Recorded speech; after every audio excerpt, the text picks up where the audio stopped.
हम आकाशवाणी के जम्मू केंद्र से बोल रहे हैं। समाचार पत्रों की सुर्खियों के लिए आइए चलते हैं न्यूज डेस्क पर।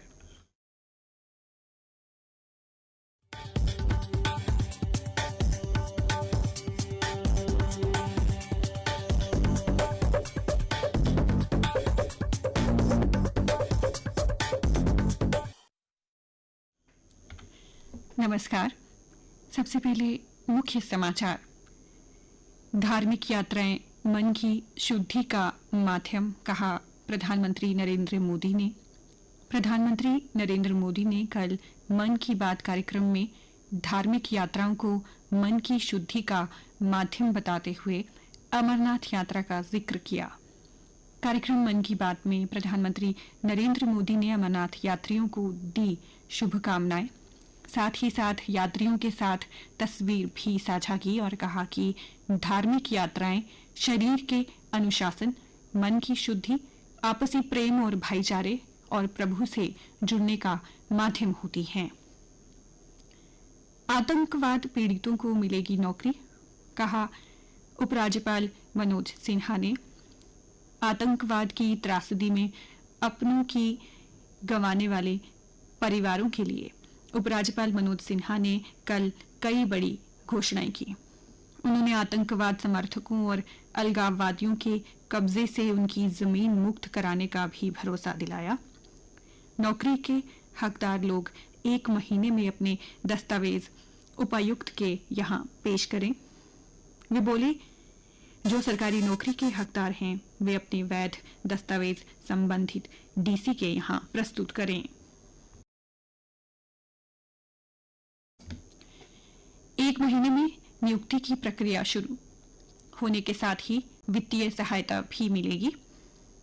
कहा, गैर सरकारी संगठन सेव यूथ और सेव फ्यूचर फाउंडेशन ऐसे पीड़ित परिवारों को ब्यौरा जुटाने में अहम भूमिका निभा रहे हैं। लद्दाख की 8 तहसीलों के 52 राजस्व गांव LAC से सटे क्षेत्र घोषित। लेह के 18 और कारगिल के 34 राजस्व गांवों को मिलेगा LAC के तहत आरक्षण। लद्दाख की 8 तहसीलों के 52 राजस्व गांवों को वास्तविक नियंत्रण रेखा से सटे क्षेत्र घोषित किया गया है।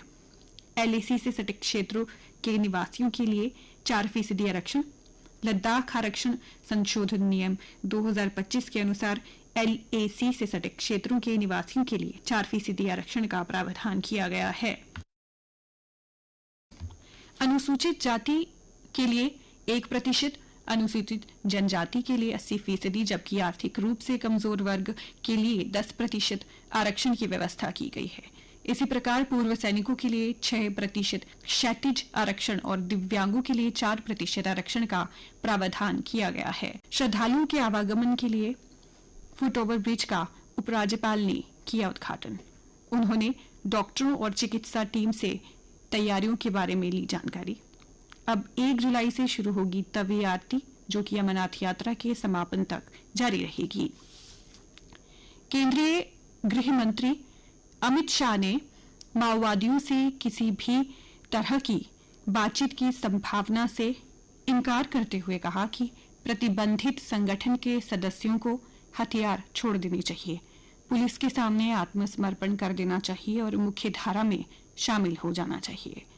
कल तेलंगाना के निजामाबाद में हल्दी बोर्ड के राष्ट्रीय मुख्यालय का उद्घाटन करने के बाद एक रैली को संबोधित करते हुए ये बात कही। अमरनाथ यात्रा के लिए पंजीकरण से चूक गए हैं, आज से तत्काल व्यवस्था करवा सकेंगे। जम्मू में तत्काल पंजीकरण के लिए काउंटर लगाए गए हैं। 2 को रवाना होगा पहला जत्था। बड़ी संख्या में श्रद्धालु पहुंचे। जम्मू, बाल्टल व मुनवन में श्रद्धालुओं के लिए टेंट सिटी स्थापित की गई है। 50 मेडिकल स्टेशन बनाए गए हैं।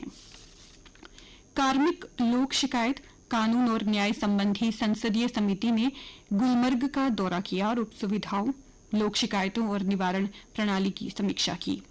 समिति के सदस्य स्थानीय लोगों से भी मिले और कश्मीर में सुरक्षा स्थिति को लेकर संतुष्ट थे। सांसद ब्रिजलाल के नेतृत्व में 29 सदस्यीय समिति जम्मू कश्मीर के 3 दिवसीय दौरे पर है।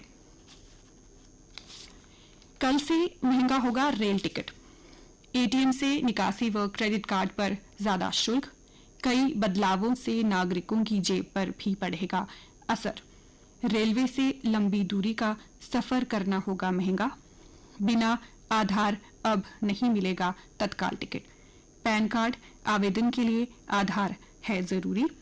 जीएसटी रिटर्न की प्रक्रिया में संशोधन। अन्य समाचार, 49 डॉक्टरों का तबादला। नरेंद्र सिंह बने गांधीनगर अस्पताल के एमएस। स्वास्थ्य विभाग ने कई सीएमओ और बीएमओ को इधर से उधर किया। अमरनाथ यात्रा के शुरू होने से पहले सुरक्षा बंदोबस्त पुख्ता करने का अभियान तेज कर दिया गया है। एनएसजी ग्रुप कमांडर के साथ जम्मू के एनएसपी ने सुरक्षा का किया निरीक्षण। संवेदनशील स्थलों को किया साझा। एकता, शांति और नवाचार के संदेश के साथ दौड़ा Jammu. Run for piece and innovation में दौड़े 400 से अधिक प्रतिभागी। 10 किलोमीटर के अंडर 18 पुरुष वर्ग में सुमंत को 5 किलोमीटर में आर्यन जीते। उत्तराखंड में बादल फटा, 2 की मौत, 7 लोग लापता। 4 धाम यात्रा रुकी। भूस्खलन से शिमला कालका रेल सेवा हुई ठप। सरी दर्रे तक ट्रैकिंग कर लौटा सैनिकों का दल। यह अभियान वर्ष 1965 के भारत पाकिस्तान युद्ध के दौरान भारतीय सेना के वीर सैनिकों द्वारा किए गए बलिदान की हीरक जयंती मनाने के संदर्भ में था। रुख करते हैं खेल खबरों का। भारतीय महिला हॉकी टीम का प्रो हॉकी लीग में लगातार 8वीं हार के साथ अभियान समाप्त हो गया। पहले ही रेलीगेट हो चुकी भारतीय टीम को चीन से 2 दिन से हार मिली।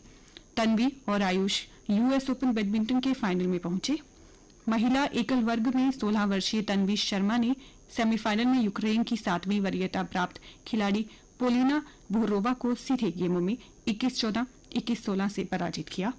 पुरुष एकल में आयुष शेट्टी ने सेमीफाइनल में विश्व रैंकिंग 6 ताइवान के चाउ चेन को 21-23, 21-15, 21-14 से हराकर फाइनल में जगह बनाई।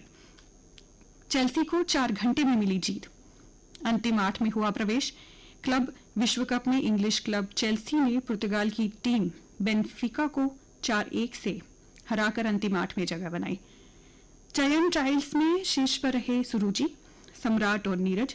राष्ट्रीय ट्रायल्स में सुरुचि ने 10 मीटर एयर पिस्टल में ओलंपिक पदक विजेता मनु भाकड़ को पछाड़ते हुए 245.6 अंक हासिल किए। और अब नजर डालते हैं मौसम के हाल पर। मौसम विज्ञान केंद्र की जानकारी के अनुसार आज जम्मू संभाग के कुछ हिस्सों में बारिश होने की संभावना है। कल का अधिकतम तापमान 33.5 डिग्री सेल्सियस और न्यूनतम 27.6 डिग्री सेल्सियस रिकॉर्ड किया गया।